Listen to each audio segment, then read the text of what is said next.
Cinta Tak Seindah Drakor. Film keberapa nih dari Imaginary? Ke-6 ya. 안녕하세요. I left my wallet here. 아, 지갑 여기 있어요. 네, my wallet 감사합니다. When you're The Talkies. Ngomongin film bersama Bayu dan Edoy. Jadi ini debutan dari Mera Anastasia, istri Ernest yang juga ikut menulis Imperfect. Nah, ceritanya tentang si Dea yang diperankan Lutesa berkunjung ke Korea, terus dia ketemu sama CLBK. Iya, CLBK, dia itu si udah punya Jerome Kurnia. udah punya pacar ya.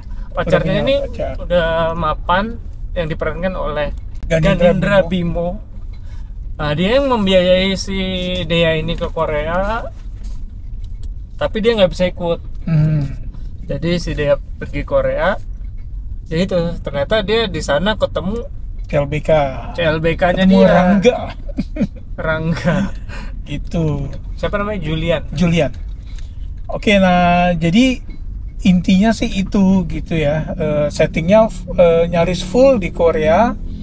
Terus kisah cinta segitiga, terus dengan intrik dengan kejutan-kejutan, dengan Kyowo-nya segala macam. Jadi memang film ini udah dikemas seperti romcomnya Korea, atau lebih tepatnya romcom drakor ya, dirangkum jadi satu film. Gitu. Series ya? Series. Jadi ya dirangkum jadi satu film. Cinta Tak Seindah drama Korea itu dibintangi juga sama Anya Geraldine dan Dea Panendra sebagai temannya Lutesa. Terus ada Raffi Altama sebagai adiknya Lutesa yang ternyata punya peran kunci juga, sama beberapa cameo misalnya kayak Sogi jadi guru, Yunik Priscilla yang memang suaminya mengebius dia sama. Iya, KDRT. Nah, di sini suaminya diperankan Gary Iskak, juga cameo. Dipa Andika, produsernya juga cameo. Jadi apa ya? Jadi yang ngasih itu beasiswa. Oh. Agak blur dia memang gitu kan. Yang ini si Oki Rengga. Jadi Jadi guru olahraga, dan dia cukup lucu di situ. Cukup lucu. Gitu. Oh, si Yono Bakri. Oh, Yono Bakri, ya resign aja Pak ya. Gitu. Itu ya. Jadi kalau ceritanya, plotnya sebetulnya agak ruwet gitu ya. Jadi cukup yang main plotnya aja kayak gitu yang kita bahas gitu ya. Nah, tadi gue sempat sebut Rangga gitu karena memang kayak ada vibe, ada apa dengan Cinta Dua di situ gitu kan. Keluar kota, di sini keluar negara, ketemu CLBK yang ghosting atau ngilang, di sini juga kan. Oh iya benar. Gue belum kayak mikir gitu. sampai situ. Terus tunangan atau pacarnya tuh pria dewasa yang juga mapan, di sini juga gitu ya. Punya geng juga, ADC kan ada gengnya dong. Gitu loh.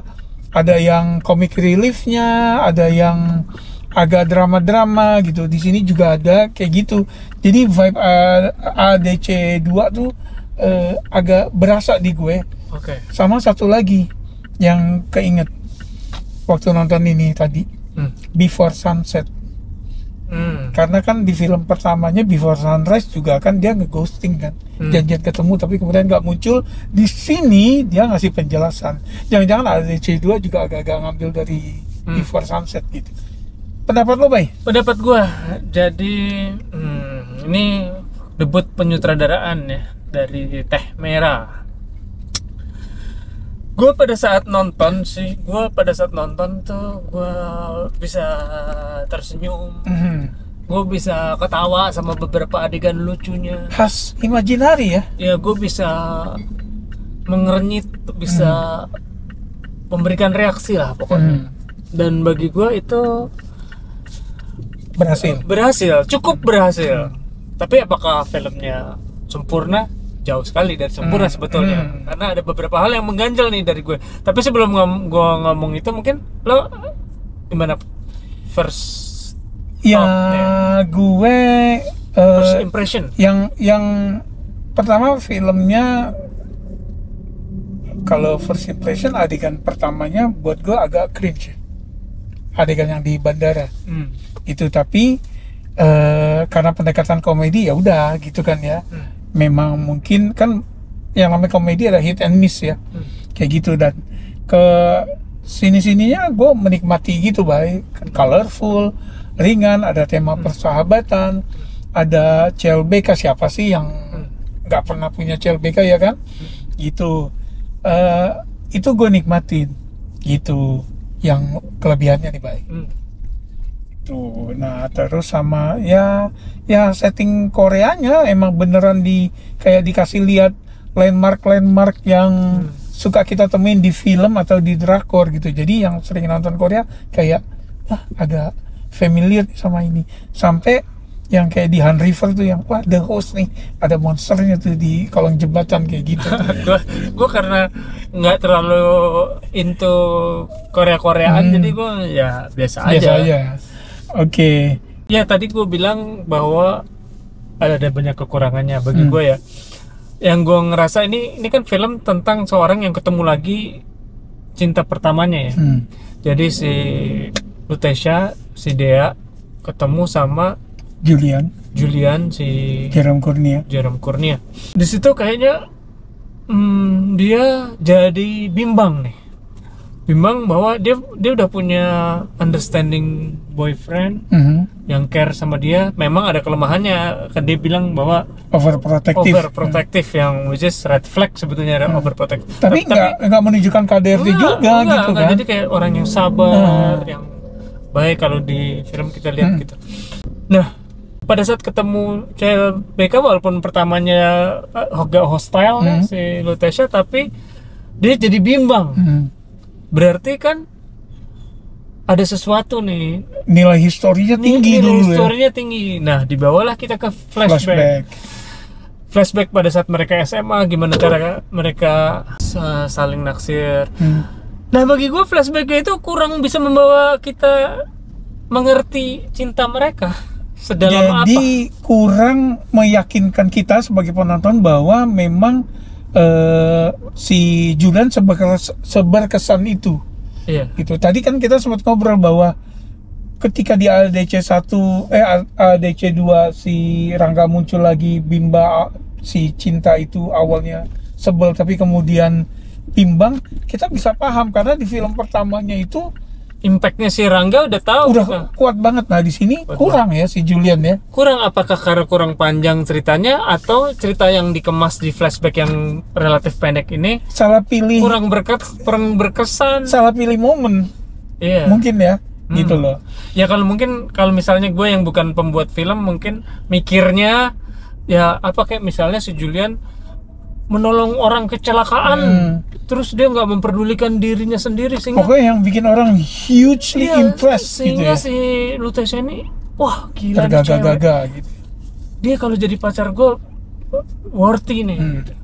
Nah, gue nggak ada momen itu bagi gue ya. Iya, gue sepakat. Satu itu. Apalagi? Dua, sebetulnya nggak tahu spoiler teritori atau enggak, tapi spoiler aja dulu. Ya, gue ngerasa bahwa ada suatu, ya mungkin ada plot twist ya. Tapi dia memperkenalkan tokoh yang tiba-tiba muncul lah. Ya. Pada saat hanya untuk memperkenalkan plot twist itu. Jadi plot twist ini yang apa istilahnya baik? Kalau yang tiba-tiba sekonyong-konyong, Deus ex machina. Oke. Jadi tokoh kunci di plot twist ini baru ada setelah plot twist itu ada gitu loh. Jadi gini, plot twistnya itu nggak di-establish dulu gitu. Jadi misalnya kayak gini, kalau di sini ya contoh nyatanya, kamu tahu dari mana? Dari Mr. X. Sepanjang film kita nggak dikenalin siapa itu Mr. X, nggak pernah ngeliat Mr. X siapa. Tiba-tiba dia berperan banget. Kemudian flashback lah. Nah di flashback baru dikasih lihat. Nah itu bukan plot twist yang bukan plot twist itu sih ya gitu loh. Jadi apakah itu salah? Mungkin ya kita nggak bisa salah benar. Tapi kalau dari teori perfilman, Ada itu. Jadi lo memperkenalkan orang di 3/4 terakhir film udah mau habis. Terus peran kunci. itu kunci Kunci gitu. banget di sini. Itu nggak sesuai dengan dosen perfilman yang ngajarin. Gitu. Tapi juga kita sebagai penikmat penonton nih, gue ini kan penonton awam nih, Bay ya. Itu merasa memang kayak betrayed gitu loh. Plot twist yang nggak ada plantingnya gitu. Kita pernah nyebut film kemarin Tebusan Dosa ya, yang plot twistnya tuh bagus gitu. Jadi sepanjang Act 2 tuh planting informasi di situ. Iya kan. Nah di sini nggak ada. Jadi seharusnya pede buat orang untuk wah plot twistnya nanti ketahuan belakang. Nggak usah, orang kalau hebat nggak akan ketahuan gitu. Naruh clue di Six Sense kurang berani apa deh kan. Kita ngelihat dia two shot dengan karakter lain terus gitu kan. Kita nggak nyangka ternyata begitu pas plot twistnya dia mati, sampai nonton ulang, oh iya dia nggak berinteraksi dengan orang di sekitarnya kayak gitu.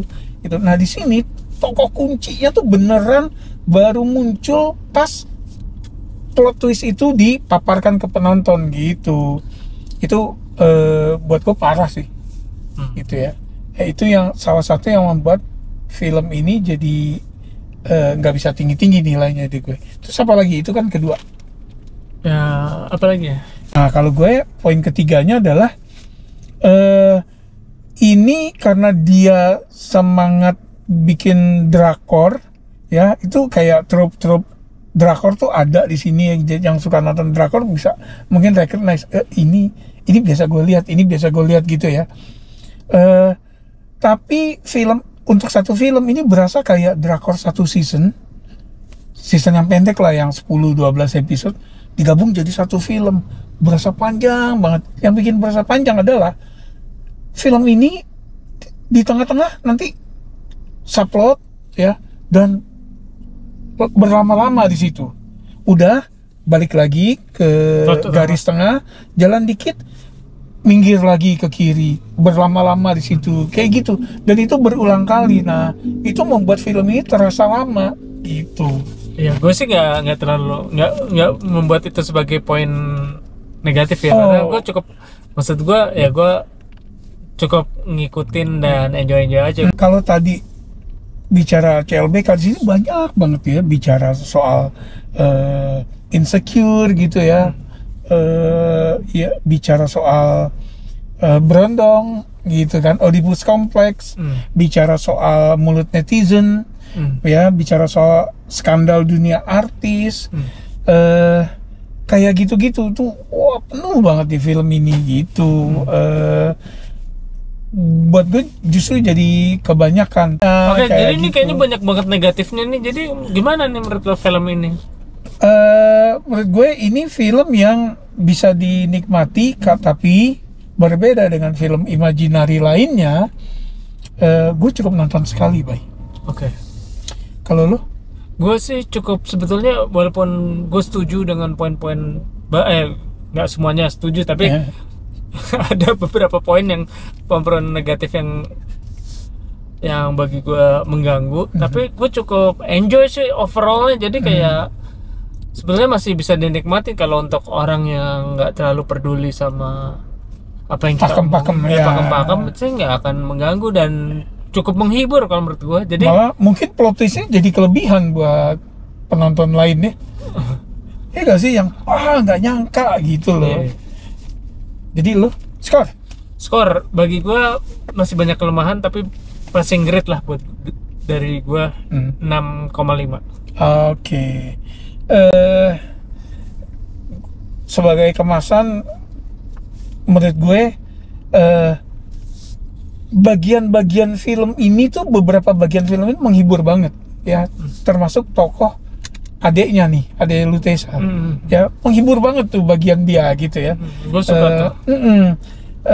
Terus beberapa dialog ya, ada banter antara si cinta pertama dengan calon suami itu gitu keren, ya. Itu bagian itu gue suka gitu. Gue beneran ketawa keras Bay pas di situ. Itu money shot ya, itu maksudnya adegan andalan film ini. Iya, dan itu gue suka gitu.